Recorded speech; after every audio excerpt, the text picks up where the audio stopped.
안녕하십니까, 책돌입니다. 오늘 소개해드릴 책은 최강의 식물식입니다. 저자는 윌 벌서 워츠, 출판사는 청림 라이프입니다. 저자 소개를 간단하게 하겠습니다. 월 벌서 워츠는 의사 면허를 소지한 소화기 내과 전문의로서 다양한 수상 경력을 가지고 있다. 조지타운 의대를 졸업하고 노스웨스턴 메모리얼 병원의 수석 레지던트와 노스캐롤라이나 대학 소화기 내과 특별연구원을 지냈다. 또한 노스웨스턴 메모리얼 병원 재직 시절 임상연구 석사학위를 취득하였다. 그럼 바로 본문을 보도록 하겠습니다. 28일 만에 장내 미생물을 건강하게 바꿀 수 있는 방법은 무엇일까? 바로 식물 다양성이다. 동물성 식품을 배제하고 일주일에 30가지 이상의 식물식으로 채우기만 하면 장내 미생물이 다양해지고 유익균이 유해균을 압도해 소화기계 질환, 염증 및 자가 면역 관련 질환, 대사성 질환, 호르몬 관련 질환 등이 예방되고 개선될 수 있다는 사실을 최신 마이크로바이옴 연구 결과들을 통해 확인할 수가 있다. 인간이 가진 복합 탄수화물을 처리하는 효소는 17가지에 불과하지만 장내 미생물은 무려 6만 가지 이상을 가지고 있다. 우리가 어떤 음식을 먹고 소화가 되지 않거나 불편한 증상을 겪는다면 우리 몸에 문제가 있어서가 아니라 장내 미생물이 제 역할을 하지 못했을 가능성이 높다. 음식물 소화에 있어서 우리 몸은 장내 미생물에 의존하고 있는 것이나 마찬가지이기 때문이다. 하지만 지금까지의 영양학은 장내 미생물을 고려하지 않고 인간의 제한된 소화 효소만으로 소화 과정을 이해하려고 했다. 심지어 장내 미생물의 먹이가 되는 식물성 식품의 섬유질을 매우 쓸모없는, 더 나아가 다른 영양소의 흡수를 방해하는 항영양소로 취급해왔다. 현재의 건강 위기를 극복하기 위해서는 섬유질과 장내 미생물의 중요성을 고려한 새로운 영양학적 태도가 필요하다. 그런 차원에서 볼 때 최강의 식물식은 영양소를 중심으로 음식과 건강의 상관관계를 설명할 때 그때 느꼈던 공백을 채워줄 퍼즐 조각과 같다. 이 퍼즐 조각을 통해 인간과 자연, 미생물, 음식 사이의 복잡한 상호작용을 비로소 온전히 이해할 수 있게 된다. 섬유질은 왜 중요할까? 이 책을 통해 알게 되겠지만 섬유질은 장을 치료하는 핵심 물질이며 장을 치료하면 심혈관 계통부터 뇌와 호르몬에 이르기까지 다방면에서 건강이 개선된다. 섬유질은 강력한 힘이 있다. 의심할 여지 없이 장 건강은 우리가 먹는 음식에서 비롯된다. 면역 체계의 70%는 장 주위에 분포하고 한 층의 세포들에 의해 면역 체계와 미생물군을 분리하고 있을 뿐이다. 면역 체계와 미생물군은 떼어놓고 생각할 수는 없다. 이 둘은 생사고락을 같이 한다. 그렇기에 장내 미생물을 최적화하면 면역 체계를 정상으로 되돌리는 데 도움이 된다.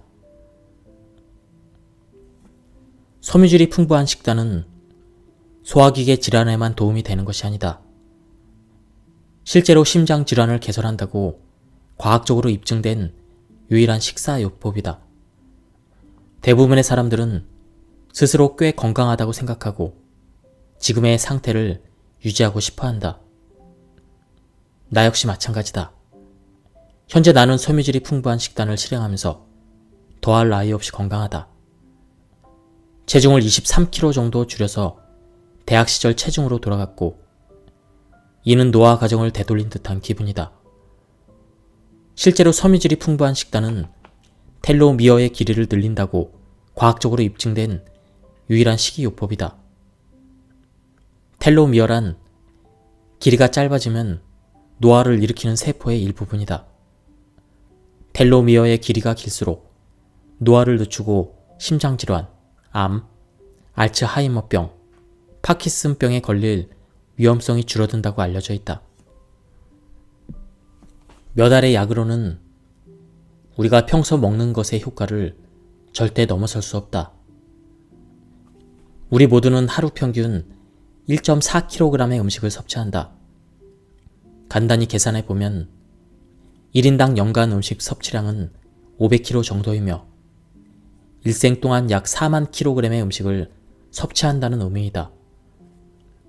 어찌된 일인지 우리의 의료 체계는 이 4만 kg에 달하는 음식의 중요성을 인정하려 들지 않지만 나는 몇 알의 약보다 우리가 평생 섭취하는 음식이 얼마나 중요한지 말하고 싶다.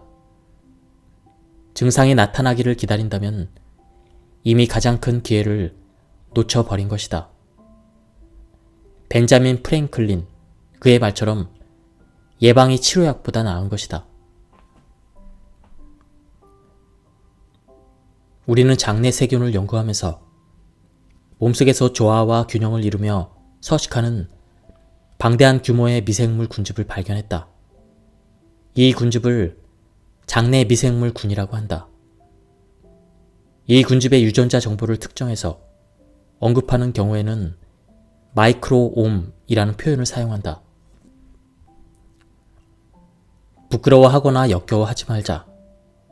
물론 불쾌할 수 있지만 장내 세균이나 분변 속의 세균은 놀라운 치유력을 가진 경이롭고 매력적인 군집이다.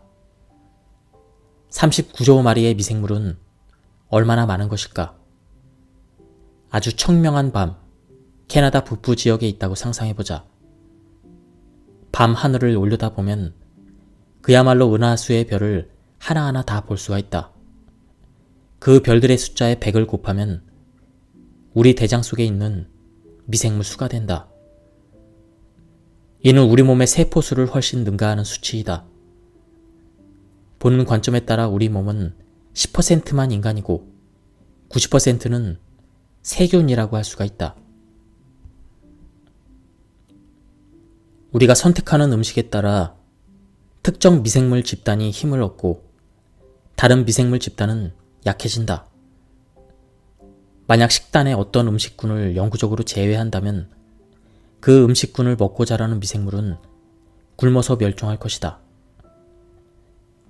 미생물은 아주 빠르게 번식하기 때문에 우리가 24시간 동안 선택하는 음식에 따라 미생물 50세대의 진화가 달라진다.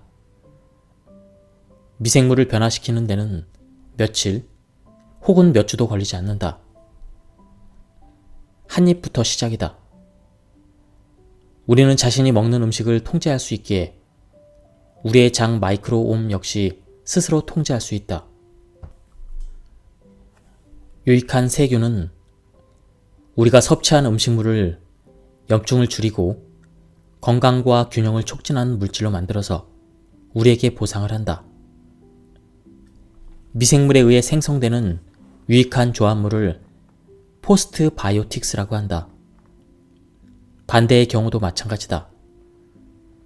건강에 좋지 않은 음식은 유해한 미생물에게 영양분을 공급하고 몸에 염증을 일으키는 화합물을 생성해서 우리에게 벌을 준다.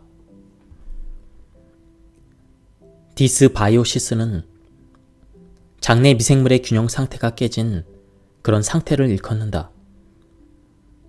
장이 손상되거나 미생물군이 무너지면 다양성을 잃게 되고 그 과정에서 염증성 미생물의 비율이 높아진다. 다시 말해 유익한 미생물이 죽으면서 생긴 공간을 유해한 미생물이 채우는 것이다. 이것이 문제가 되는 이유는 대장벽이 더 이상 항염증성 미생물의 보호를 받지 못하면서 대장벽을 함께 지탱하고 있는 치밀 결합에 손상을 주고 새는 장이라고도 부르는 장 투과성 증가 현상이 발생해서 세균 내독소가 혈류로 흘러 들어가기 때문이다. 이 세균 내독소는 혈관에 들어가 온몸으로 빠르게 퍼져나가고 가는 곳마다 불을 지른다. 분명 좋지 않은 징조이다. 절망의 시기에 현대의학은 가장 기이하고 비루한 곳으로 관심을 돌렸다. 바로 인간의 분변이다. 오타가 아니다. 정말 분변을 치료제로 사용하였다. 이를 분변 이식이라고 한다. 최초의 분변 이식 기록은 1500여 년 전에 고대 중국에서 확인된다. 건강한 사람의 분변 미생물을 아픈 사람의 대장에 이식하는 것이다. 분변 이식이 특별한 이유는 무엇일까? 사실 분변 이식은 아주 단순하다. 장내 미생물의 균형을 회복시키는 것이다. 장 마이크로바이옴이라는 공장에 알맞은 세균 노동자를 다시 투입하는 것이다. 분변 무게의 60%는 사실 세균이다. 여기에는 유익한 세균과 유해한 세균 모두 포함된다. 장내 미생물을 찍은 스냅 사진인 셈이다. 완벽한 스냅 사진은 아니지만 대장에 서식하는 다양한 세균의 모습을 보여준다. 심지어 단식을 해도 몸에서는 분변을 생성한다. 장내 미생물이 끊임없이 번식하고 죽기 때문이다.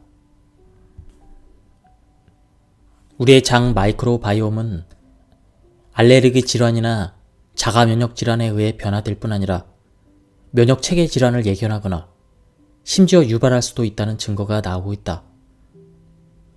연구진이 생후 3개월 신생아 300명의 기저귀를 분석한 결과 장내 세균의 특정 변화를 통해 몇 년 후에 어떤 아기가 천식에 걸릴 것인지 미리 예측할 수 있다는 사실을 알아냈다. 연구진은 장내 미생물이 실제 천식을 유발하는지 검증하기 위해서 기저귀에서 채취한 분변을 특수한 무균 생쥐에게 이식했다. 인간에서 생쥐로 분변 이식을 실시한 것이다. 명확히 밝혀두지만 이식한 분변은 천식을 앓고 있는 사람의 것이 아니다. 천식에 걸릴 위험성이 있다고 본 생후 3개월 신생아의 기저귀에서 채취한 분변이었다. 그래서 어떻게 되었을까? 분변 이식을 한 무균 생쥐는 모두 천식의 징후인 폐염증 증상이 나타났다.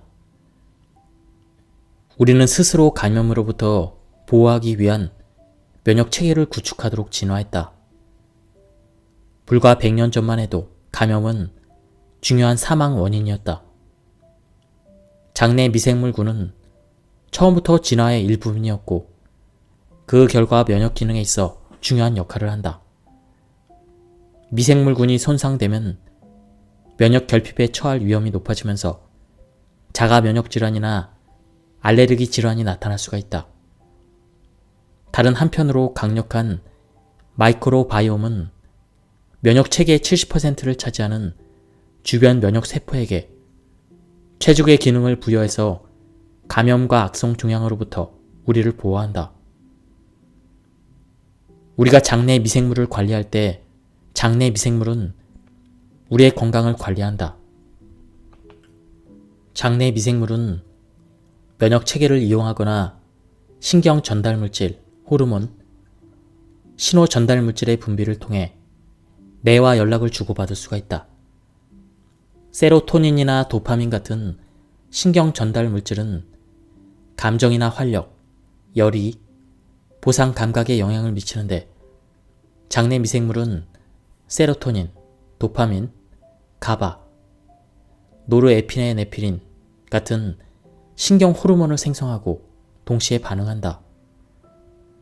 사실 세로토닌의 90%와 도파민의 50%는 장에서 생성된다.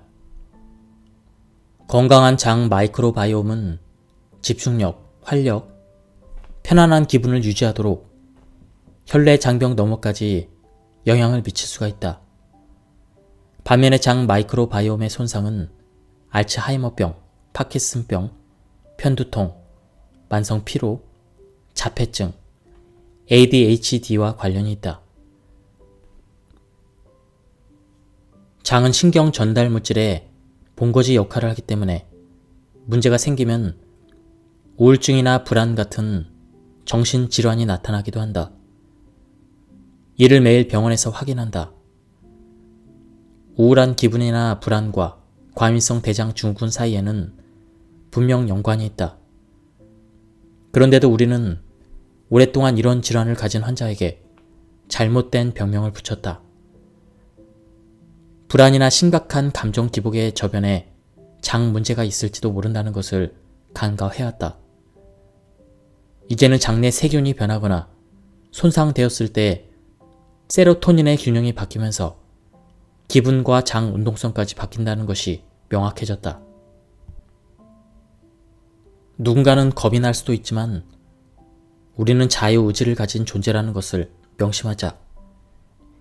우리가 입속에 넣고 삼킨 음식물은 스스로 선택한 것이며 선택한 음식물이 궁극적으로 우리 몸속 장 마이크로옴의 건강을 결정한다. 더 중요한 점은 식탐과 미각은 바뀔 수 있고 우리 몸에 좋은 음식을 선호하도록 장을 훈련시킬 수 있다는 것이다. 항생제가 장내 미생물을 파괴한다는 것은 놀라운 일이 아니다. 시프로플록사신을 5일만 복용해도 장내 세균의 약 3분의 1이 전멸하고 장내 미생물이 달라진다. 대부분의 미생물 종은 4주 이내에 원상태로 돌아오지만 일부 미생물 종은 6개월이 지나도 돌아오지 않는다. 클레리스로마이신, 메트로니다졸, 이 두 개는 복용 후 4년이 지나도 약효가 유지된다. 게다가 이 세 가지 항생제는 불과 4일만 복용해도 9종의 유익한 세균을 영구적으로 전멸시킬 수가 있다. 문제를 일으키는 의약품은 항생제뿐만이 아니다. 한 연구에 따르면 시험을 거친 의약품의 24%가 장내 세균을 변화시킨 것으로 나타났다. 이부프로펜이나 나프록센 같은 계열의 약은 장내 미생물을 변화시키고 장 내막을 손상시켜서 궤양을 초래하고 염증성 질환과 미세 장염을 유발한다. 다이어트 탄산 음료 등의 수많은 식품에 빠지지 않고 들어있는 인공 감미료는 어떨까? 인공 감미료가 처음 들어왔을 때 다들 이렇게 생각했다. 제로 칼로리라서 설탕보다는 낫겠지? 알고 보면 인공 감미료는 설탕보다 더 해롭다. 마이크로바이옴의 변화를 일으켜서 염증, 인슐린 저항성, 간 손상을 촉진하기 때문이다. 흥미로운 점은 동물성 단백질 섭취를 늘리면 단기간에는 체중 감량 효과가 나타날 수 있지만 마이크로바이옴의 변화를 일으켜서 장기적으로는 장 건강에 좋지 않다는 것이다. 장내 세균에 의해서 섬유질이 분해되면 자연계에서 가장 치유력이 뛰어난 영양소가 나타난다. 바로 짧은 사슬 지방산이다. 짧은 사슬 지방산, 즉 숏체인 패티 엑시드라고 한다. 줄여서 SCFA라고 한다. SCFA에는 세 가지 주요 요형이 있다. 아세트산, 프로피온산, 브루트산이 그것이다. 섬유질 섭취는 락토바실러스 같은 건강에 유익한 세균 증식을 촉진하는 것으로 밝혀졌다. 또한 섬유질을 섭취하면 장내 미생물의 다양성도 증가한다. 장내 미생물은 섬유질의 프리바이오틱스 효과로 영양분을 얻고 증식한다. 힘이 떨어진 상태에서 섬유질을 먹고 활력 넘치고 강력한 상태가 된다. 활력을 회복한 미생물은 섬유질을 SCFA로 바꿔서 대장을 치료한다. SCFA는 짧은 사슬 지방산이라는 이름에서 짐작할 수 있듯 대장을 더욱 산성화시키고 이런 변화는 염증을 유발하는 병원성 세균의 증식을 막는다. SCFA는 한 단계 더 나아가서 대장균이나 살모넬라 같은 위험한 균주를 억제한다. 이제 장 건강을 개선하기 위한 동력을 쌓았다. 섬유질이 유익한 미생물에 영양분을 공급했고 유익한 미생물은 증식됐다. 유익한 미생물의 수가 증가하면 같은 양의 섬유질을 섭취해도 SCFA가 더 많아진다. SCFA를 생산하도록 장을 훈련을 시켰기 때문에 효율성이 점점 좋아진다. 이렇게 생성된 SCFA는 염증성 미생물을 억제하고 유익한 미생물은 염증성 미생물보다 압도적인 우위를 차지하게 된다. 이것이 건강의 동력이 된다. 이런 동력은 우리 몸속에 유익한 미생물이 점점 많아지고 SCFA를 더 많이 생성하게 되면 저절로 쌓이기 시작한다. 핵심은 섬유질이다. SCFA는 장 마이크로바이옴과 면역 체계의 연결 통로이다. 장 마이크로바이옴과 면역 체계는 SCFA를 통해 서로 연락한다. SCFA는 위기 협상가 역할을 하며 면역 체계가 과열되면 냉각시킨다. SCFA는 디스바이오시스를 바로잡고 새는 장을 치료할 뿐만 아니라 면역 체계가 제 기능을 할 수 있도록 장 마이크로바이옴과 면역 체계 사이에 강력한 연결고리를 만든다. SCFA로 면역 체계의 영양분을 충분히 공급하면 확실하고 효율적인 제 역할을 한다. SCFA가 없다면 면역 체계는 불안정하고 혼란스럽고 편집적이고 약해진다.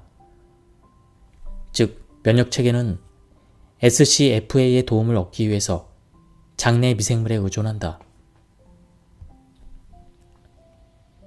면역은 균형이 굉장히 중요한데요. 면역에서 균형이 깨지면 면역 기능이 너무나 세서 자가 면역 질환이 일어납니다. 또 면역이 너무 약해도 병에 걸리기 쉬워집니다. 이러한 것을 잘 조절할 수 있도록 SCFA가 도와준다는 그런 뜻입니다. SCFA는 디스바이오시스를 개선하고 새는 장을 치료하고 장내 미생물을 강화하고 면역 체계를 최적화하고 식욕과 신진대사를 조절하는 동일한 화학물질이 장 마이크로바이옴을 뇌 기능에 연결시킨다. 그 효과는 역시나 광범위하고 강력하다. 섬유질을 많이 섭취하고 식물 다양성을 높일수록 미생물종의 다양성도 높아진다. 다양성이 중요한 이유는 무엇일까? SCFA의 치유력이 발휘될 수 있는 것은 장내 미생물의 적응성 덕분이기 때문이다. SCFA의 모든 이점을 얻으려면 다양한 미생물이 필요하다. 최대한 다양한 식물을 먹는 것은 건강해지기 위한 선택이다. 식물 다양성에 중점을 둠으로써 다양한 영양소를 활용하고 건강 문제를 개선하고 심지어 스스로 걸린 것도 알지 못했던 질환을 치료할 수가 있다. 또한 장 건강의 가장 중요한 요소인 마이크로바이옴에 영양 성분을 공급하고 SCFA의 효과가 몸 전체에 미치게 할 수가 있다. 식물 또한 마이크로바이옴을 가지고 있다. 인간과 마찬가지로 미생물은 사과나무에서 꽃이 피고 사과가 열릴 때까지 지대한 영향을 미친다. 사과는 엄청나게 다양하다. 말 그대로 수천 품종이 있다. 유기농법으로 생산된 사과는 미생물 다양성이 더 증가할 뿐 아니라 락토바실러스 같은 인간의 건강에 도움이 되는 프로바이오틱스의 수치가 높다. 현재 과학자들은 식물의 마이크로바이옴과 인간의 장 마이크로바이옴 사이에 이런 교류가 인간의 건강에 특히 중요하며 중요한 미생물 공급원이라고 생각한다. 우리 모두는 생명의 순환을 구성하는 한 부분이며 우주의 모든 것이 서로 연결되어 있다는 것을 보여주는 또 다른 예이다. 그렇다면 매일 사과를 한 무더기씩 먹어 치워야 할까? 그렇지 않다. 이 기회에 과일과 채소가 가진 마법 같은 효능을 살펴보려는 것 뿐이다. 사과는 여러 과일 중 하나이다. 과일, 채소, 통곡물, 콩류, 씨앗류, 견과류 모두 주목할 만한 독특한 조합의 섬유질, 피토케미컬, 미생물이 들어있다. 식물에서 볼 수 있는 다채로운 색깔은 식물이 함유하고 있는 피토케미컬 때문이다. 사람들이 무지개색을 먹자라고 말하는 이유가 바로 여기에 있다. 그것은 식물식의 다양성을 의미하는 최고의 암호이다. 그렇다면 색깔별로 어떤 식물들이 있는지 한번 예시를 보도록 하겠습니다. 붉은색, 토마토, 수박, 적황색, 당근, 고구마, 호박, 오렌지색, 오렌지, 레몬, 복숭아, 녹색, 시금치, 케일, 콜라드, 녹색, 흰색, 브로콜리, 방울 양배추, 양배추, 흰색, 녹색, 마늘, 양파, 아스파라거스, 푸른색, 블루베리, 블랙베리, 보라색, 포도, 자두, 검은색, 통곡물, 콩류. 식사 때마다 좋아하는 음식을 먹는 모습을 상상해보자. 접시는 밝은 녹색과 붉은색, 밝은 노란색과 적황색 등 다채로운 색깔로 가득하다. 단맛, 짠맛, 쓴맛, 신맛, 모든 맛이 담겨있다. 콩류에는 섬유질이 가득하다. 한 컵을 기준으로 완두콩에는 7g, 렌틸콩에는 16g, 강낭콩에는 30g의 섬유질이 들어있다. 콩류 함량이 높은 식단을 먹으면 과체중이 감소하고 허리 치수가 줄어든다. 혈압과 콜레스테롤 수치가 떨어진다. 혈당 수치가 균형을 유지하고 당뇨병이 사라진다. 심장마비나 대장암, 발병 위험성도 절반으로 줄어든다. 콩류는 장내 미생물에 어떤 영향을 미칠까? 생쥐 실험에서 흰 강낭콩과 검은콩 모두 SCFA 생산 증가와 동시에 SCFA를 생성하는 유익한 세균수를 증가시켰다. 장 내벽의 안정성을 증진시켰고 세균 내독소 수치를 감소시켰다. 완두콩의 단백질은 락토바실러스와 비피도박테리아 같은 건강에 유익한 세균의 증식을 촉진한다. SCFA의 수치가 높아지면서 세균 대사 물질 사이에서 그에 상응하는 변화가 보였다. 연구진의 결론은 이렇다. 이런 미생물 조합의 변화는 장내 환경에 유익한 환경을 미쳐서 인간의 건강을 증진시키는 효과를 발휘한다. 만약 하루 종일 케일만 먹고 다른 것을 먹지 않는다면 어떻게 될까? 과연 건강할까? 절대 그렇지 않다. 케일은 슈퍼푸드지만 먹는 것이 케일뿐이라면 케일에 들어있는 영양소만 과도하게 축적되는 것이다. 다른 채소에서 얻을 수 있는 영양소나 섬유질, 미생물들은 놓치는 것이다. 예를 들어 하루에 2000칼로리의 케일을 섭취한다면 필요한 양에 비해서 구리는 30배, 비타민 A는 80배, 비타민 C는 80배, 비타민 K는 360배 더 많이 섭취하는 것이다. 그냥 소변으로 빠져나가기를 바라지만 좋은 것도 너무 많으면 해가 되는 지점이 있다. 그러는 사이에 토마토에 들어있는 리코펜, 브라질 넛에 들어있는 셀레늄, 아보카도에 들어있는 비타민 B5가 절실해질 것이다. 결국 영양소 결핍 증상이 나타난다. 매일 150g에 가까운 섬유소를 얻지만 모두 같은 종류이다. 식물 다양성이 없어서 장내 미생물의 다양한 섬유질을 공급할 수 없다. 다른 식물성 식품에서 얻을 수 있는 미생물종은 전부 다 놓치게 되는 것이다. 우리가 할 일은 자연이 제공하는 모든 영양소와 색깔, 맛으로 가득한 식단을 먹는 것 뿐이다. 절대 변하지 않는 황금률을 기억하자. 첫째도, 둘째도, 셋째도 모두 다양한 식물식을 먹는 것이다.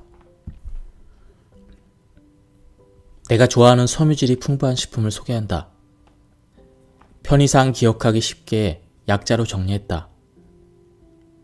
되도록 자주 챙겨 먹으라고 하는 식품이고, 다양한 종류의 식물과 함께 먹으면 강력한 시너지 효과를 낸다. 약자를 줄여서 F-꼴스라고 한다.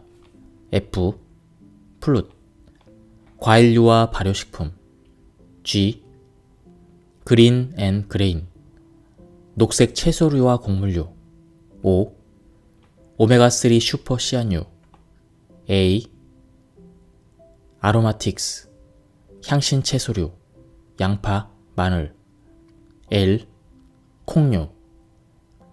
S, 설포라판, 브로콜리 새싹과 기타 십자화과 채소류.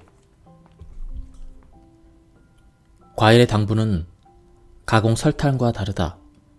과일에는 비타민과 미네랄, 피토케미컬, 섬유질 등 다른 성분이 함께 들어있다.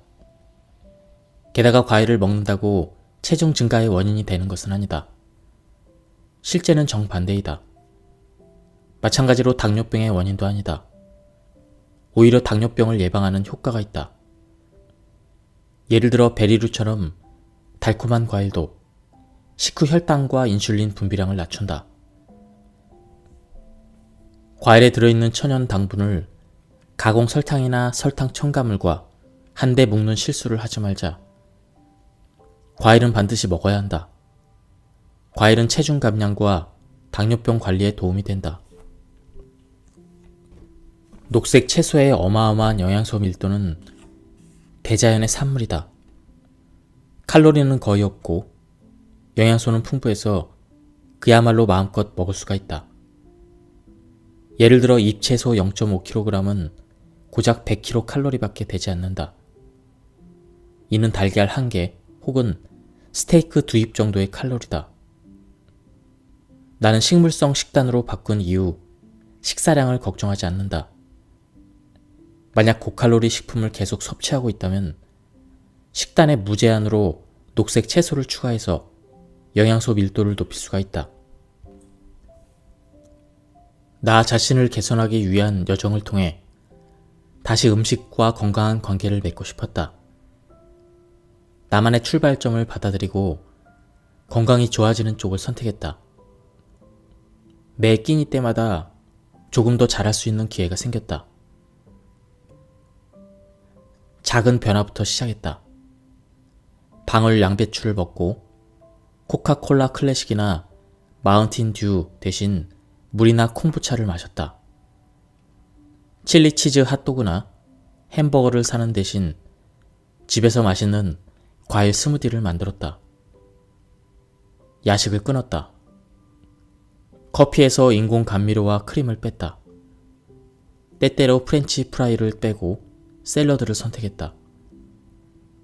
박탈감이나 의무감을 느끼지 않았다.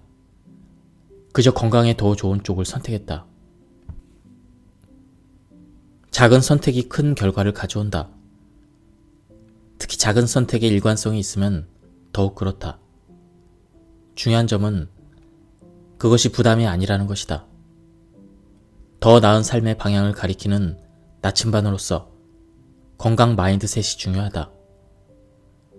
엄격한 규칙을 지키거나 완벽할 필요는 없다.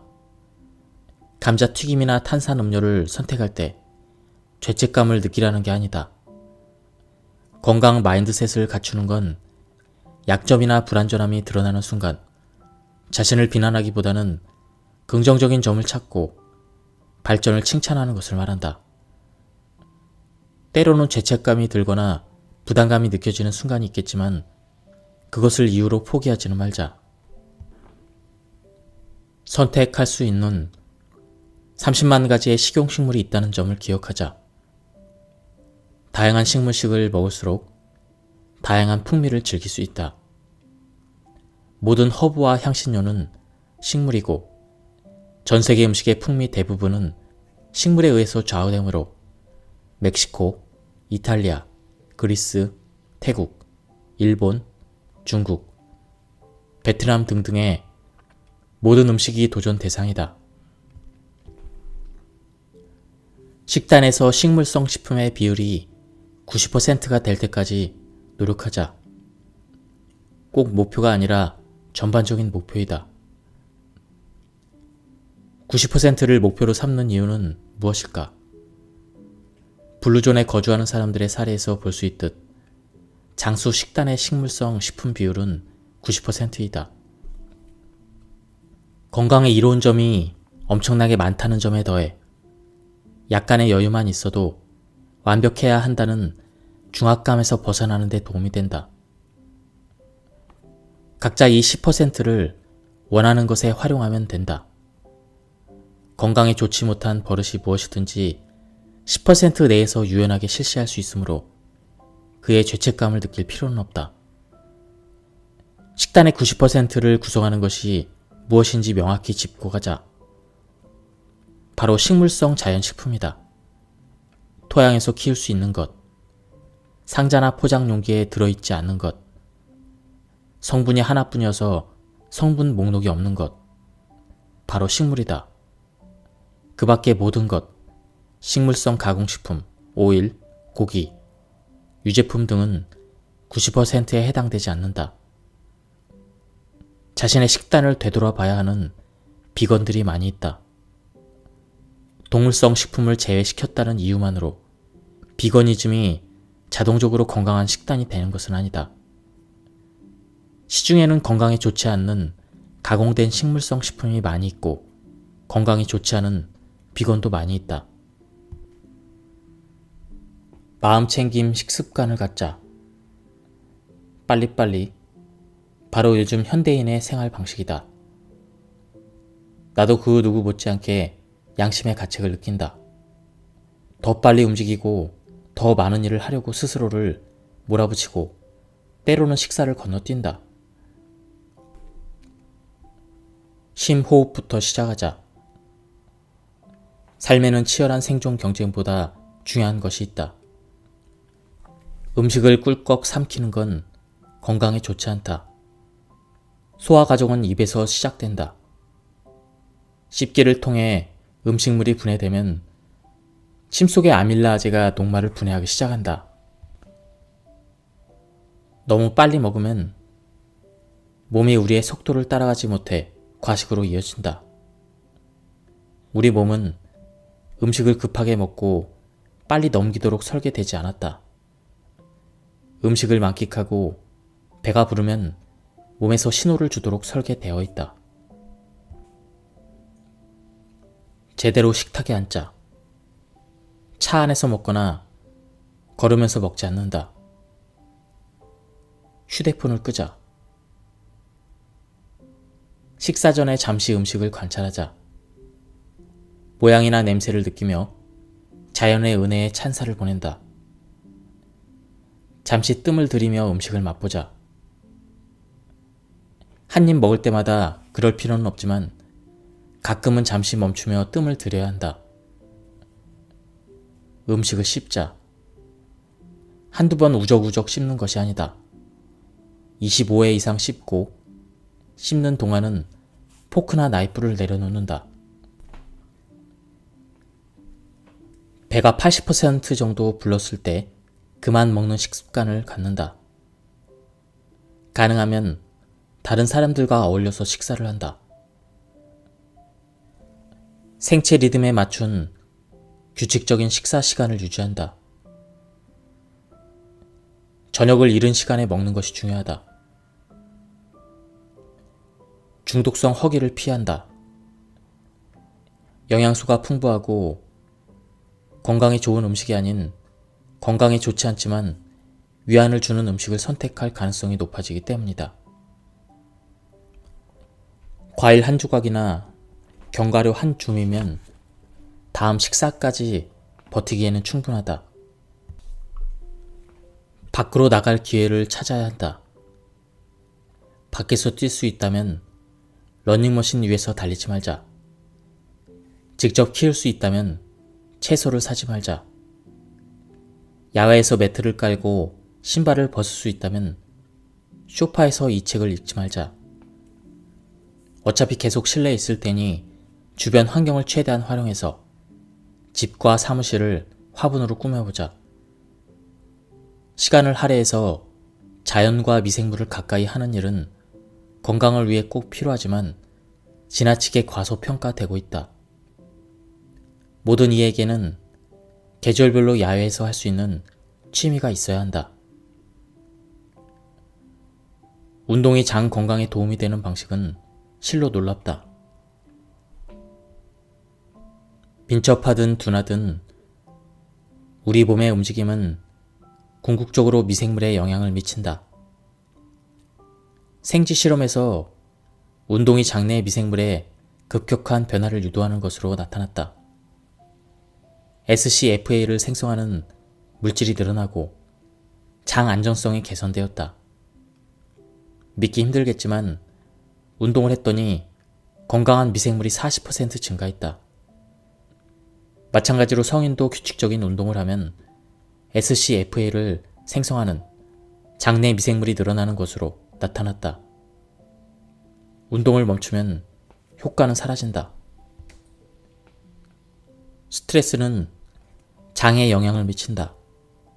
사실 스트레스만으로도 장내 미생물의 변화가 생기고 장 투과성이 증가해서 디스바이오시스로 이어질 수가 있다.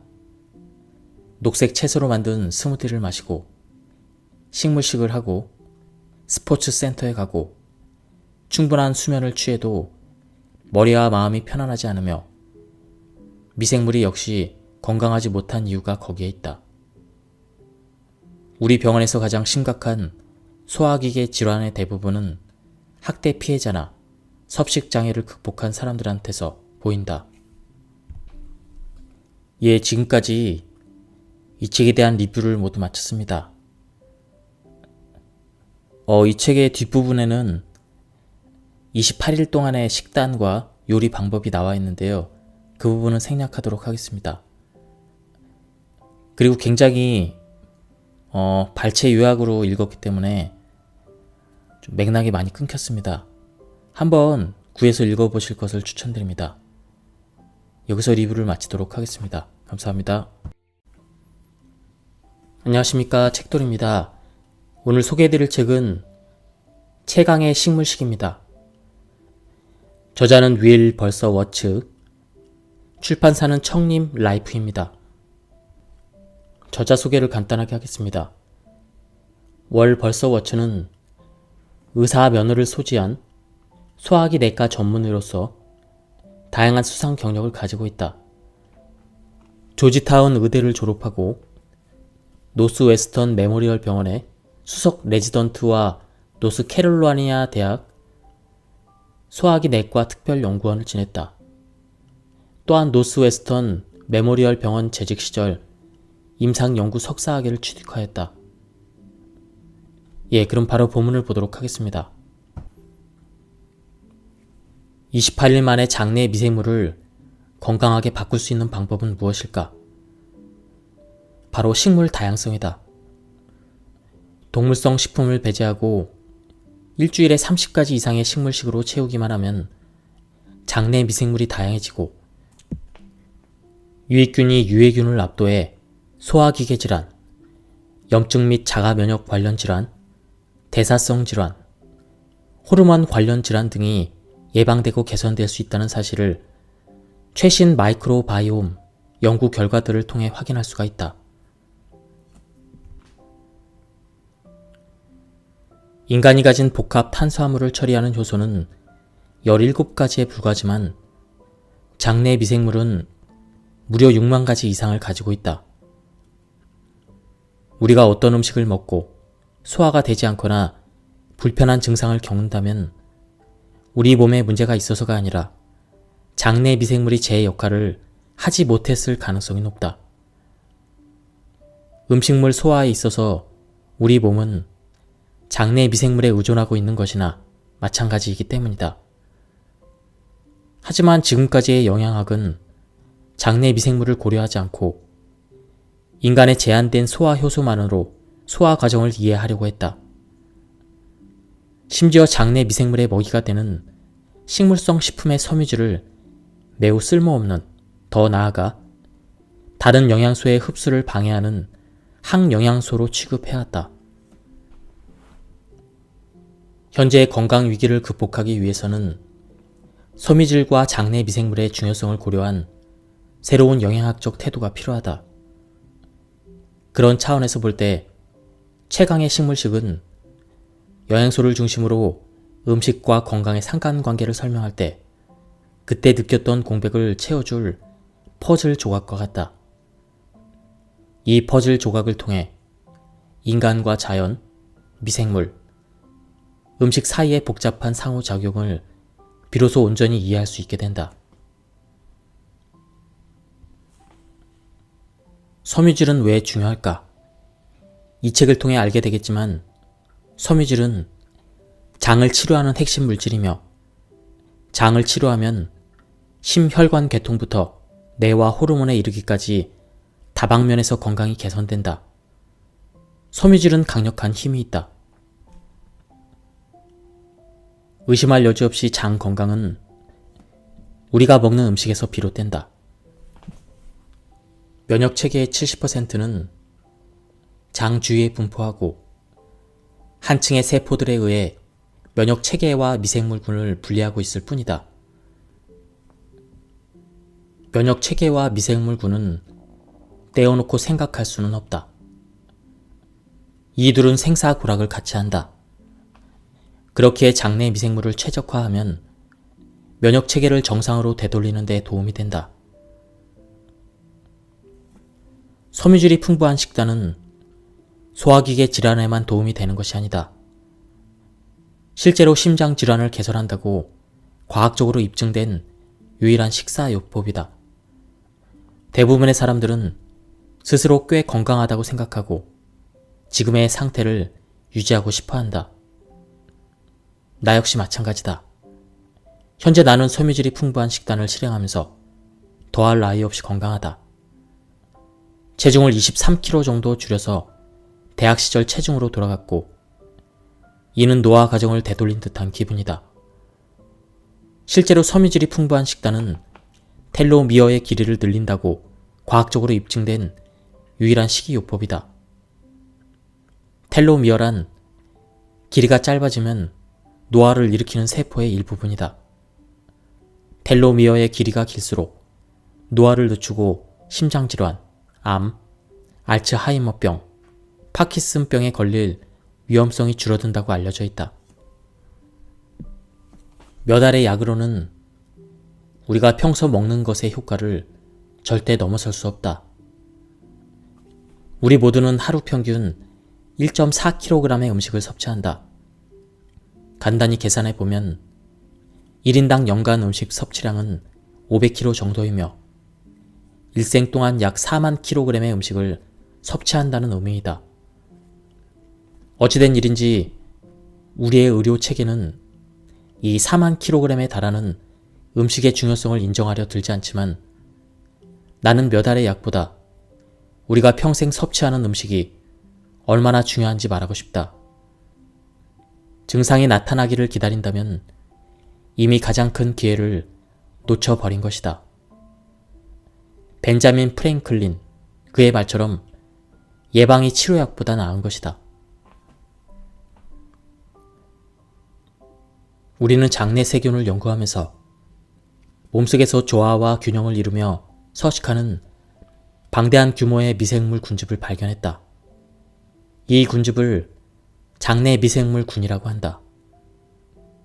이 군집의 유전자 정보를 특정해서 언급하는 경우에는 마이크로옴이라는 표현을 사용한다.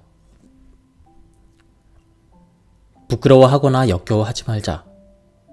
물론 불쾌할 수 있지만 장내 세균이나 분변 속의 세균은 놀라운 치유력을 가진 경이롭고 매력적인 군집이다.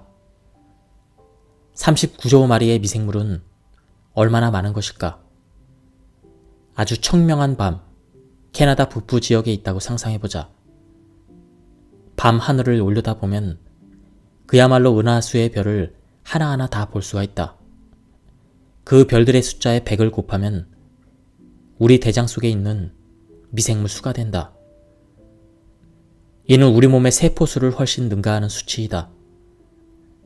보는 관점에 따라 우리 몸은 10%만 인간이고 90%는 세균이라고 할 수가 있다. 우리가 선택하는 음식에 따라 특정 미생물 집단이 힘을 얻고 다른 미생물 집단은 약해진다. 만약 식단에 어떤 음식군을 영구적으로 제외한다면 그 음식군을 먹고 자라는 미생물은 굶어서 멸종할 것이다.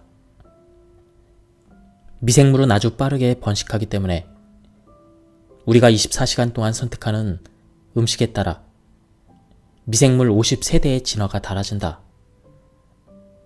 미생물을 변화시키는 데는 며칠 혹은 몇 주도 걸리지 않는다. 한 입부터 시작이다. 우리는 자신이 먹는 음식을 통제할 수 있기에 우리의 장 마이크로옴 역시 스스로 통제할 수 있다. 유익한 세균은 우리가 섭취한 음식물을 염증을 줄이고 건강과 균형을 촉진하는 물질로 만들어서 우리에게 보상을 한다. 미생물에 의해 생성되는 유익한 조합물을 포스트바이오틱스라고 한다. 반대의 경우도 마찬가지다. 건강에 좋지 않은 음식은 유해한 미생물에게 영양분을 공급하고 몸에 염증을 일으키는 화합물을 생성해서 우리에게 벌을 준다. 디스바이오시스는 장내 미생물의 균형 상태가 깨진 그런 상태를 일컫는다. 장이 손상되거나 미생물군이 무너지면 다양성을 잃게 되고 그 과정에서 염증성 미생물의 비율이 높아진다.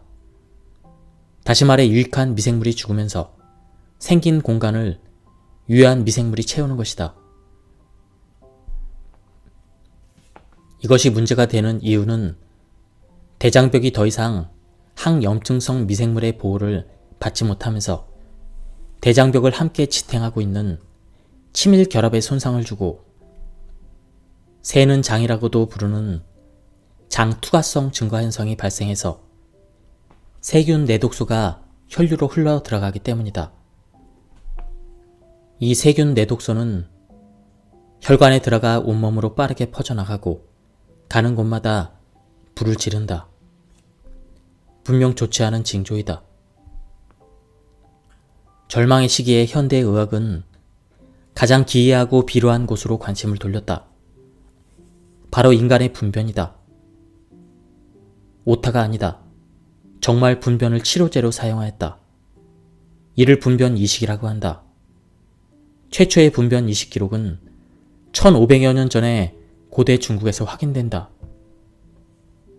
건강한 사람의 분변 미생물을 아픈 사람의 대장에 이식하는 것이다. 분변 이식이 특별한 이유는 무엇일까? 사실 분변 이식은 아주 단순하다. 장내 미생물의 균형을 회복시키는 것이다. 장 마이크로바이옴이라는 공장에 알맞은 세균 노동자를 다시 투입하는 것이다. 분변 무게의 60%는 사실 세균이다. 여기에는 유익한 세균과 유해한 세균 모두 포함된다. 장내 미생물을 찍은 스냅 사진인 셈이다. 완벽한 스냅 사진은 아니지만 대장에 서식하는 다양한 세균의 모습을 보여준다. 심지어 단식을 해도 몸에서는 분변을 생성한다. 장내 미생물이 끊임없이 번식하고 죽기 때문이다. 우리의 장 마이크로바이옴은 알레르기 질환이나 자가 면역 질환에 의해 변화될 뿐 아니라 면역 체계 질환을 예견하거나 심지어 유발할 수도 있다는 증거가 나오고 있다. 연구진이 생후 3개월 신생아 300명의 기저귀를 분석한 결과 장내 세균의 특정 변화를 통해 몇 년 후에 어떤 아기가 천식에 걸릴 것인지 미리 예측할 수 있다는 사실을 알아냈다. 연구진은 장내 미생물이 실제 천식을 유발하는지 검증하기 위해서 기저귀에서 채취한 분변을 특수한 무균 생지에게 이식했다. 인간에서 생지로 분변 이식을 실시한 것이다. 명확히 밝혀두지만 이식한 분변은 천식을 앓고 있는 사람의 것이 아니다. 천식에 걸릴 위험성이 있다고 본 생후 3개월 신생아의 기저귀에서 채취한 분변이었다. 그래서 어떻게 되었을까? 분변 이식을 한 무균 생지는 모두 천식의 징후인 폐염증 증상이 나타났다. 우리는 스스로 감염으로부터 보호하기 위한 면역 체계를 구축하도록 진화했다. 불과 100년 전만 해도 감염은 중요한 사망 원인이었다. 장내 미생물군은 처음부터 진화의 일부분이었고 그 결과 면역 기능에 있어 중요한 역할을 한다. 미생물군이 손상되면 면역 결핍에 처할 위험이 높아지면서 자가 면역 질환이나 알레르기 질환이 나타날 수가 있다. 다른 한편으로 강력한 마이크로바이옴은 면역 체계의 70%를 차지하는 주변 면역 세포에게 최적의 기능을 부여해서 감염과 악성 종양으로부터 우리를 보호한다. 우리가 장내 미생물을 관리할 때 장내 미생물은 우리의 건강을 관리한다. 장내 미생물은 면역 체계를 이용하거나 신경 전달 물질, 호르몬, 신호 전달 물질의 분비를 통해 뇌와 연락을 주고받을 수가 있다. 세로토닌이나 도파민 같은 신경 전달 물질은 감정이나 활력, 열이, 보상 감각에 영향을 미치는데 장내 미생물은 세로토닌, 도파민, 가바, 노르에피네네프린 같은 신경 호르몬을 생성하고 동시에 반응한다. 사실 세로토닌의 90%와 도파민의 50%는 장에서 생성된다. 건강한 장 마이크로바이옴은 집중력, 활력, 편안한 기분을 유지하도록 혈내 장벽 너머까지 영향을 미칠 수가 있다.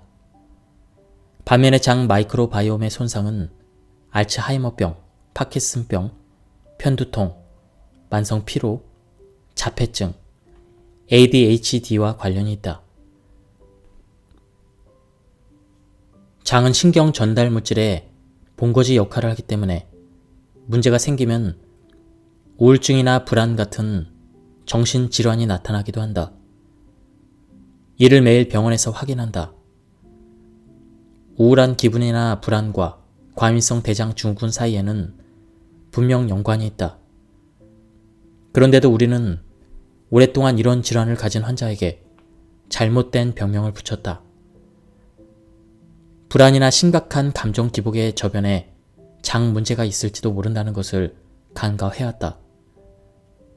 이제는 장내 세균이 변하거나 손상되었을 때 세로토닌의 균형이 바뀌면서 기분과 장 운동성까지 바뀐다는 것이 명확해졌다. 누군가는 겁이 날 수도 있지만 우리는 자유의지를 가진 존재라는 것을 명심하자. 우리가 입속에 넣고 삼키는 음식물은 스스로 선택한 것이며 선택한 음식물이 궁극적으로 우리 몸속 장 마이크로옴의 건강을 결정한다. 더 중요한 점은 식탐과 미각은 바뀔 수 있고 우리 몸에 좋은 음식을 선호하도록 장을 훈련시킬 수 있다는 것이다. 항생제가 장내 미생물을 파괴한다는 것은 놀라운 일이 아니다. 시프로플록사신을 5일만 복용해도 장내 세균의 약 3분의 1이 전멸하고 장내 미생물이 달라진다. 대부분의 미생물 종은 4주 이내에 원상태로 돌아오지만 일부 미생물 종은 6개월이 지나도 돌아오지 않는다. 클레리스로마이신, 메트로니다졸, 이 두 개는 복용 후 4년이 지나도 약효가 유지된다. 게다가 이 세 가지 항생제는 불과 4일만 복용해도 9종의 유익한 세균을 영구적으로 전멸시킬 수가 있다. 문제를 일으키는 의약품은 항생제뿐만이 아니다. 한 연구에 따르면 시험을 거친 의약품의 24%가 장내 세균을 변화시킨 것으로 나타났다.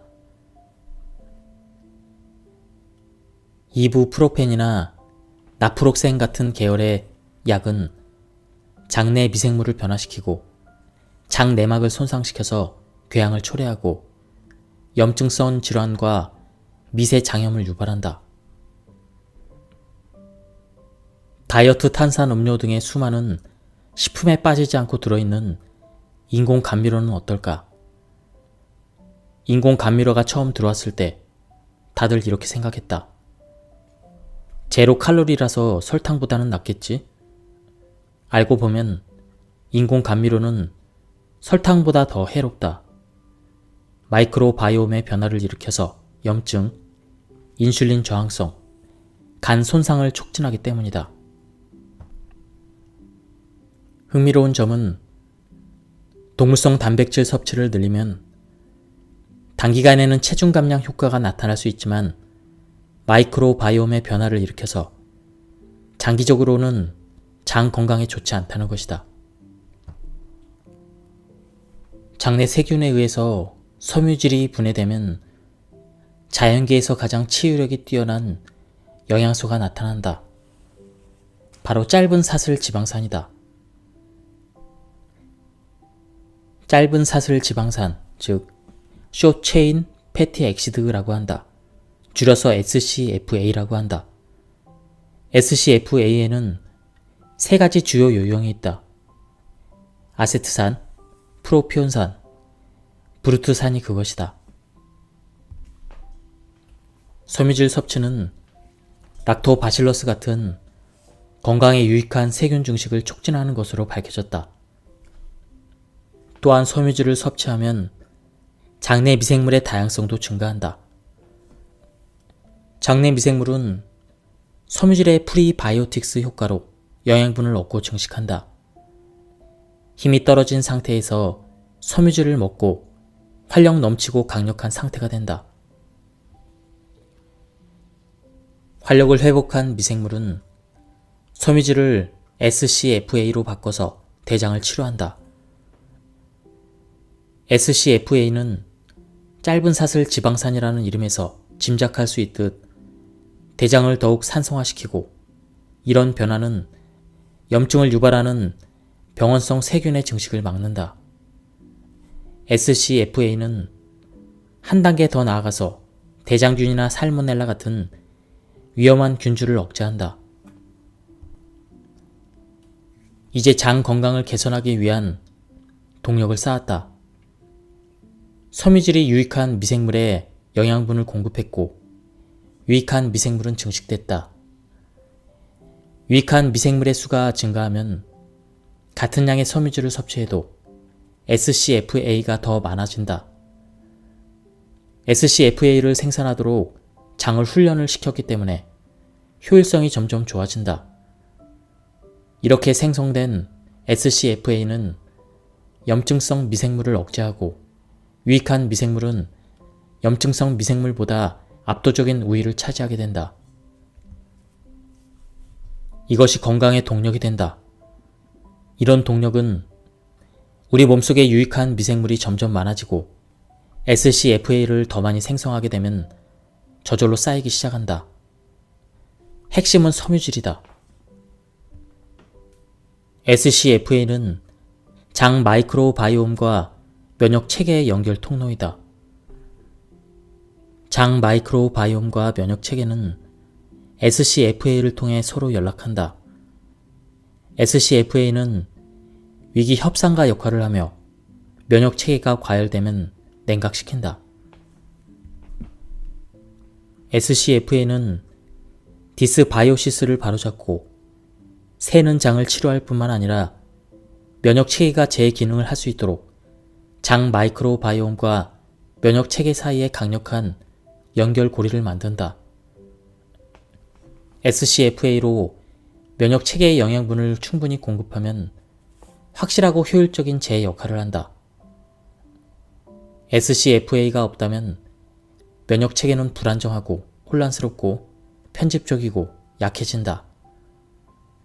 즉, 면역 체계는 SCFA의 도움을 얻기 위해서 장내 미생물에 의존한다. 면역은 균형이 굉장히 중요한데요. 면역에서 균형이 깨지면 면역 기능이 너무나 세서 자가 면역 질환이 일어납니다. 또 면역이 너무 약해도 병에 걸리기 쉬워집니다. 이러한 것을 잘 조절할 수 있도록 SCFA가 도와준다는 그런 뜻입니다. SCFA는 디스바이오시스를 개선하고 새는 장을 치료하고 장내 미생물을 강화하고 면역 체계를 최적화하고 식욕과 신진대사를 조절하는 동일한 화학물질이 장 마이크로바이옴을 뇌 기능에 연결시킨다. 그 효과는 역시나 광범위하고 강력하다.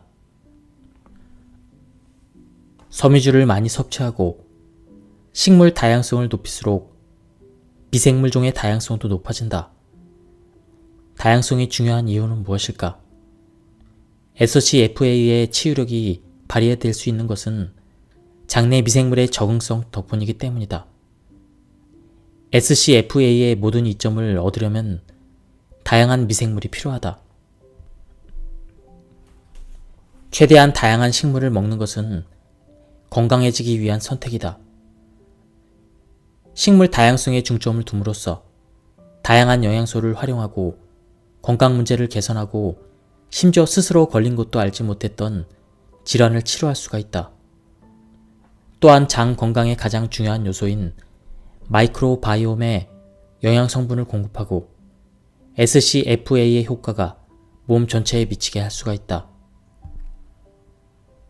식물 또한 마이크로바이옴을 가지고 있다. 인간과 마찬가지로 미생물은 사과나무에서 꽃이 피고 사과가 열릴 때까지 지대한 영향을 미친다. 사과는 엄청나게 다양하다. 말 그대로 수천 품종이 있다. 유기농법으로 생산된 사과는 미생물 다양성이 더 증가할 뿐 아니라 락토바실러스 같은 인간의 건강에 도움이 되는 프로바이오틱스의 수치가 높다.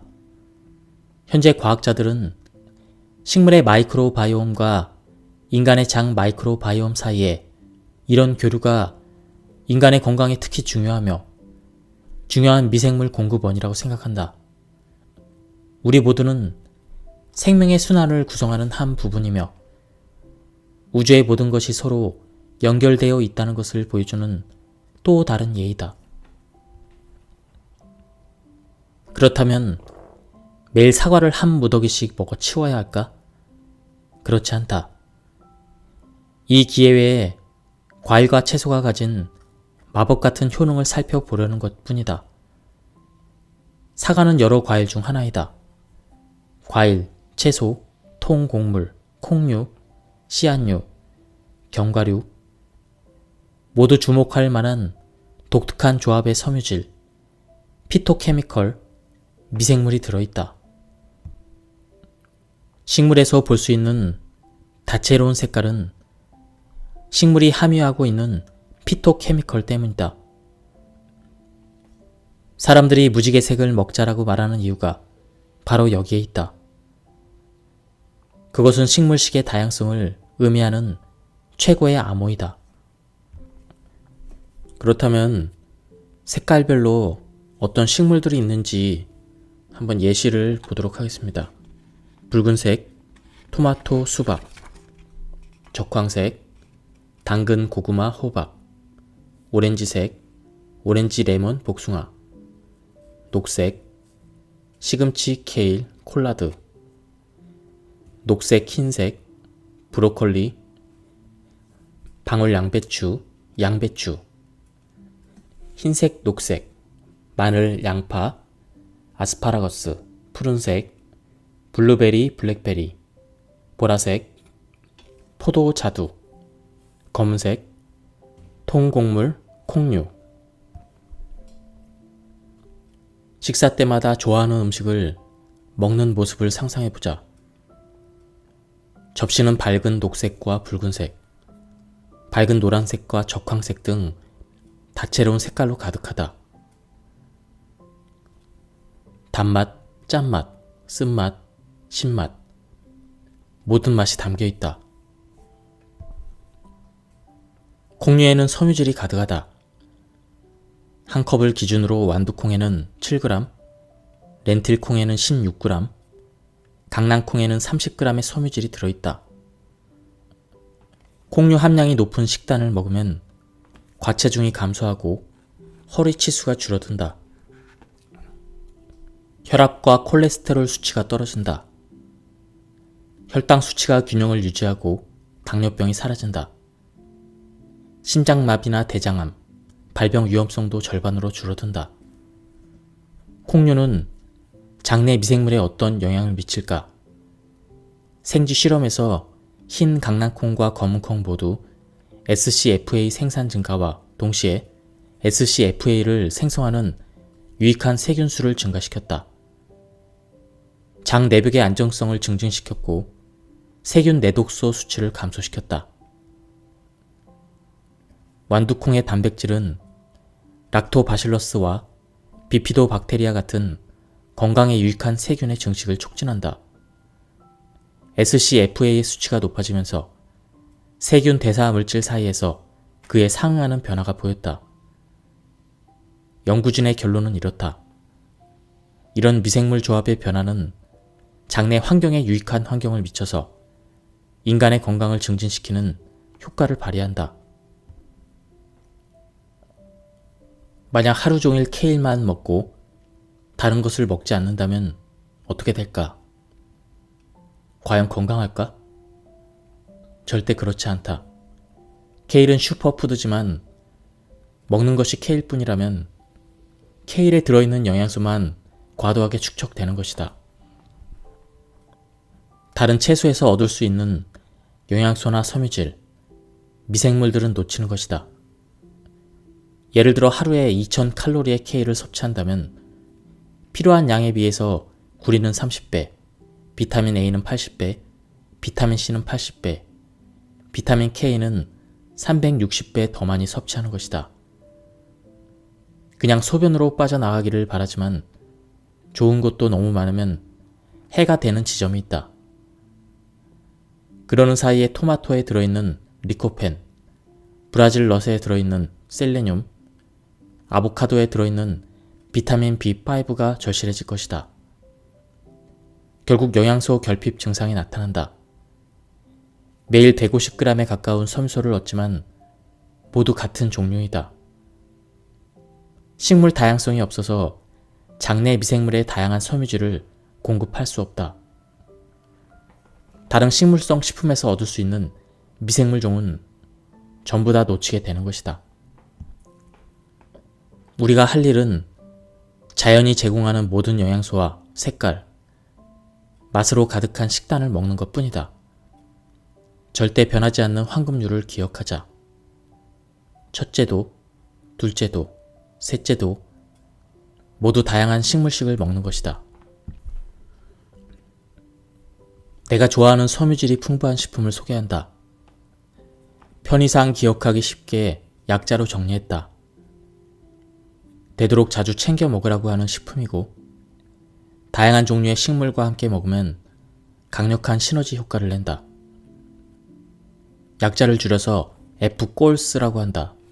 F, 플룻, 과일류와 발효식품, G, 그린 앤 그레인, 녹색 채소류와 곡물류, O, 오메가3 슈퍼 시안류, A, 아로마틱스, 향신 채소류, 양파, 마늘, L, 콩류, S.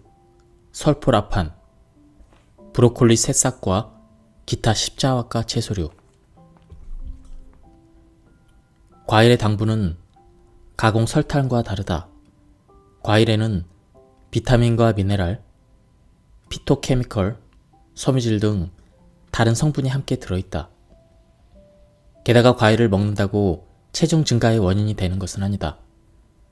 실제는 정반대이다. 마찬가지로 당뇨병의 원인도 아니다. 오히려 당뇨병을 예방하는 효과가 있다. 예를 들어 베리류처럼 달콤한 과일도 식후 혈당과 인슐린 분비량을 낮춘다. 과일에 들어있는 천연 당분을 가공 설탕이나 설탕 첨가물과 한데 묶는 실수를 하지 말자. 과일은 반드시 먹어야 한다. 과일은 체중 감량과 당뇨병 관리에 도움이 된다. 녹색 채소의 어마어마한 영양소 밀도는 대자연의 산물이다. 칼로리는 거의 없고 영양소는 풍부해서 그야말로 마음껏 먹을 수가 있다.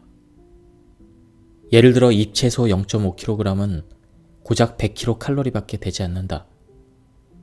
이는 달걀 1개 혹은 스테이크 2입 정도의 칼로리다. 나는 식물성 식단으로 바꾼 이후 식사량을 걱정하지 않는다. 만약 고칼로리 식품을 계속 섭취하고 있다면 식단에 무제한으로 녹색 채소를 추가해서 영양소 밀도를 높일 수가 있다.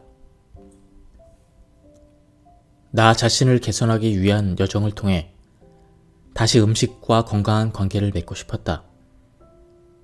나만의 출발점을 받아들이고 건강이 좋아지는 쪽을 선택했다.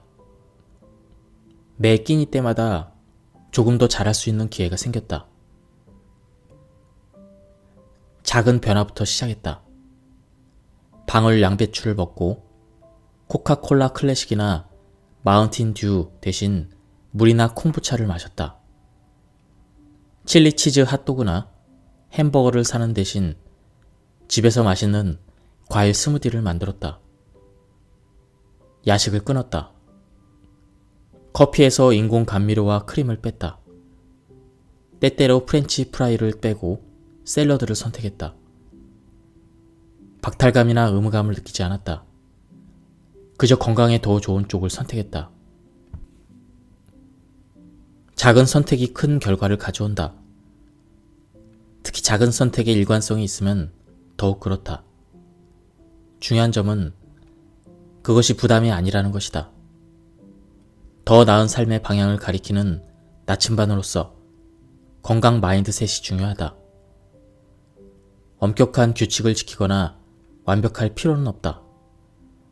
감자튀김이나 탄산음료를 선택할 때 죄책감을 느끼라는 게 아니다.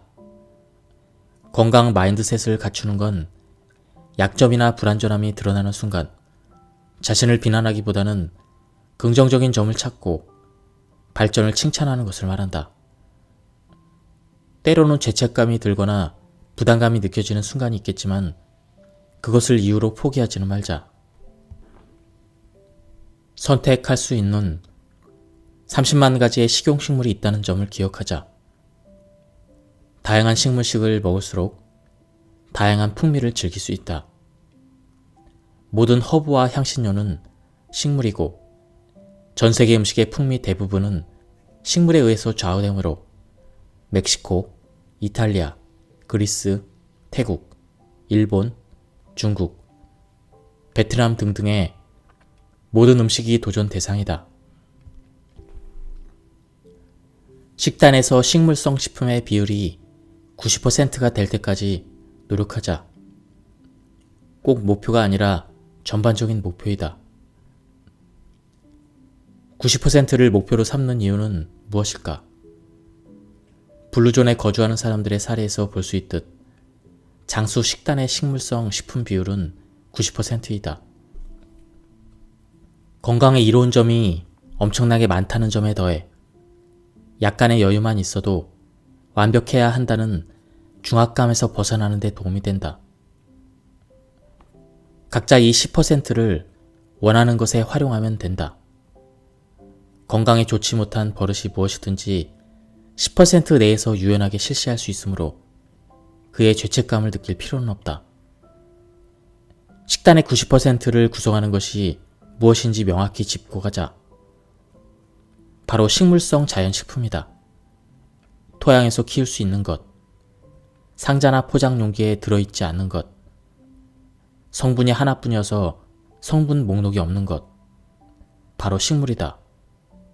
그 밖의 모든 것, 식물성 가공식품, 오일, 고기, 유제품 등은 90%에 해당되지 않는다.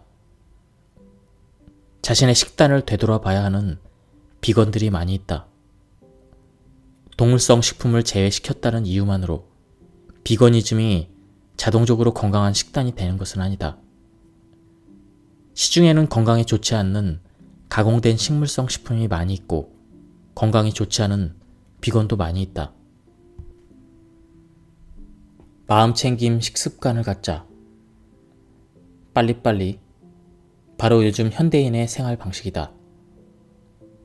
나도 그 누구 못지않게 양심의 가책을 느낀다. 더 빨리 움직이고 더 많은 일을 하려고 스스로를 몰아붙이고 때로는 식사를 건너뛴다. 심호흡부터 시작하자. 삶에는 치열한 생존 경쟁보다 중요한 것이 있다. 음식을 꿀꺽 삼키는 건 건강에 좋지 않다. 소화 과정은 입에서 시작된다. 씹기를 통해 음식물이 분해되면 침 속의 아밀라아제가 녹말을 분해하기 시작한다. 너무 빨리 먹으면 몸이 우리의 속도를 따라가지 못해 과식으로 이어진다. 우리 몸은 음식을 급하게 먹고 빨리 넘기도록 설계되지 않았다. 음식을 만끽하고 배가 부르면 몸에서 신호를 주도록 설계되어 있다. 제대로 식탁에 앉자. 차 안에서 먹거나 걸으면서 먹지 않는다. 휴대폰을 끄자. 식사 전에 잠시 음식을 관찰하자. 모양이나 냄새를 느끼며 자연의 은혜에 찬사를 보낸다. 잠시 뜸을 들이며 음식을 맛보자. 한 입 먹을 때마다 그럴 필요는 없지만 가끔은 잠시 멈추며 뜸을 들여야 한다. 음식을 씹자. 한두 번 우적우적 씹는 것이 아니다. 25회 이상 씹고 씹는 동안은 포크나 나이프를 내려놓는다.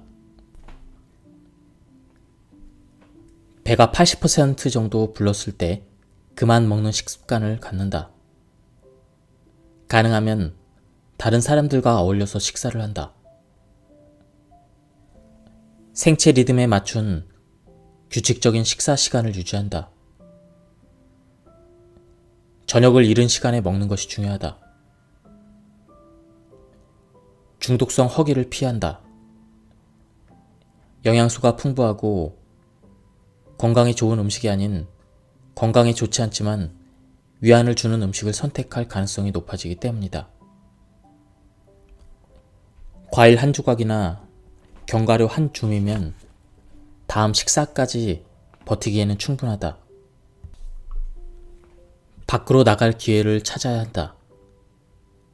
밖에서 뛸 수 있다면 러닝머신 위에서 달리지 말자. 직접 키울 수 있다면 채소를 사지 말자. 야외에서 매트를 깔고 신발을 벗을 수 있다면 소파에서 이 책을 읽지 말자. 어차피 계속 실내에 있을 테니 주변 환경을 최대한 활용해서 집과 사무실을 화분으로 꾸며보자. 시간을 할애해서 자연과 미생물을 가까이 하는 일은 건강을 위해 꼭 필요하지만 지나치게 과소평가되고 있다. 모든 이에게는 계절별로 야외에서 할 수 있는 취미가 있어야 한다. 운동이 장 건강에 도움이 되는 방식은 실로 놀랍다. 민첩하든 둔하든 우리 몸의 움직임은 궁극적으로 미생물에 영향을 미친다. 생쥐 실험에서 운동이 장내 미생물에 급격한 변화를 유도하는 것으로 나타났다. SCFA를 생성하는 물질이 늘어나고 장 안정성이 개선되었다. 믿기 힘들겠지만 운동을 했더니 건강한 미생물이 40% 증가했다. 마찬가지로 성인도 규칙적인 운동을 하면 SCFA를 생성하는 장내 미생물이 늘어나는 것으로 나타났다. 운동을 멈추면 효과는 사라진다. 스트레스는 장에 영향을 미친다. 사실 스트레스만으로도 장내 미생물의 변화가 생기고 장 투과성이 증가해서 디스바이오시스로 이어질 수가 있다. 녹색 채소로 만든 스무디를 마시고 식물식을 하고 스포츠 센터에 가고 충분한 수면을 취해도 머리와 마음이 편안하지 않으며 미생물이 역시 건강하지 못한 이유가 거기에 있다. 우리 병원에서 가장 심각한 소화기계 질환의 대부분은 학대 피해자나 섭식장애를 극복한 사람들한테서 보인다. 예, 지금까지 이 책에 대한 리뷰를 모두 마쳤습니다. 이 책의 뒷부분에는 28일 동안의 식단과 요리 방법이 나와 있는데요. 그 부분은 생략하도록 하겠습니다. 그리고 굉장히 발췌 요약으로 읽었기 때문에 좀 맥락이 많이 끊겼습니다. 한번 구해서 읽어보실 것을 추천드립니다. 여기서 리뷰를 마치도록 하겠습니다. 감사합니다.